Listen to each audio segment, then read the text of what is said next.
Ito namang lugar na to, medyo mabababa sila. Yan. Abot kamay lang sila. Ang lalaki oh. May hinog na oh. Ano ba lang?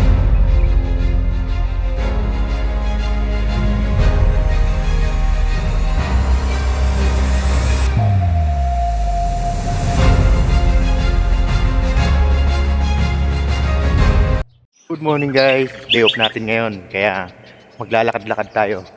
Samahan nyo guys. Mamamasyal tayo sa farm ng dates. Titignan natin kung gaano kaganda ang bunga ngayon ng dates. Kaya guys, let's go! Ayan na guys, nakita ko na ang mga bunga ng dates. Kulay dilaw na sila.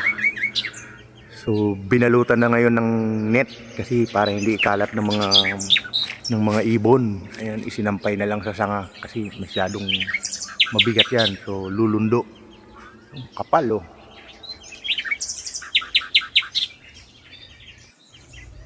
Ito ibang variety naman to. Kulay pula siya. Ayan oh, nakabalot na rin ng net. So kasi nahihinog na yan.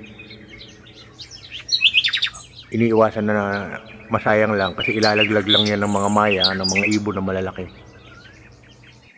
Ito naman masyadong mababa. Ayan oh. Abot kamay natin. Ang ganda oh.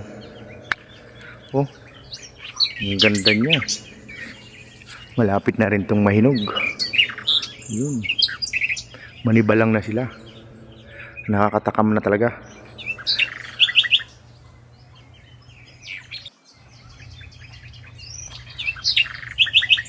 Ito rin oh. Malalaki ang variety nito. Malalaki oh. Isinampay na lang siya sa sanga. Kasi babagsak na sa bigat oh. Yan oh. Babagsak na yan sa bigat kaya ganyan inilagay na lang sa sanga. Kasi ang ganda oh. Ang laki. Ang lalaki nila, nakakatakam talaga. Alam nyo ba guys, kaya inaalagaan itong mga dates na to. Ayon lang sa trivia, hindi ko rin naman alam no. Ito kasi yung national tree ng Saudi Arabia. At makasaysayan sa kanila ang bunga ng dates noong panahon ng digmaan na sinasakop daw yung lugar ng Saudi Arabia. Ito yung mga nag-survive sa mga sundalo noon na pamatid gutom at pamatid uhaw. Kaya ito yung naging national tree ng Saudi Arabia. Trivia lang ha, hindi ko rin naman alam. OFW ako eh.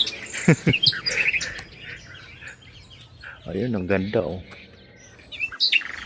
Guys, meron pa dito isang mataas na puno. Ayun no, ang kapal ng bunga niya. Teka, ikutan natin. Ayun siya oh. Ang daming bunga. Oh, di ba? Lahat nakabalot na ng net. Protection sa ibon. Ang lalaki ng bunga nito.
Ito naman guys, ibang variety ito. Kulay pula siya.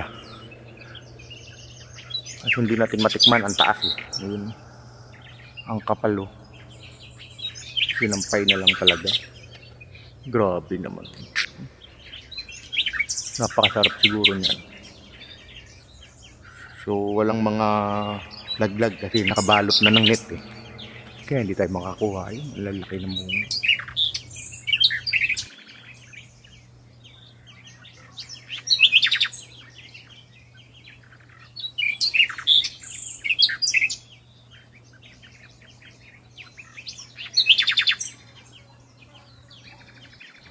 Ayan guys, tapos na tayo mamasyal sa mga puno ng dates. So, medyo mainit na din. Kaya, uwi na tayo. Kasi masakit na sa balat yung ano, yung tama ng araw. Kaya dito lumilim muna ako. Ang sarap pa sana mamasyal kasi ang gaganda ng bunga ng dates. Kasi itong lugar na to, yun ang matataas na. Pero ang kapal ng bunga. Oh. Meron pa rin mga ilan na mababa. Ayun, yun yung tataas na doon. Doon, makikita nyo yung tataas na doon. So, uwi na tayo guys. Have a nice day po. Happy day off. Thank you for watching. Bye!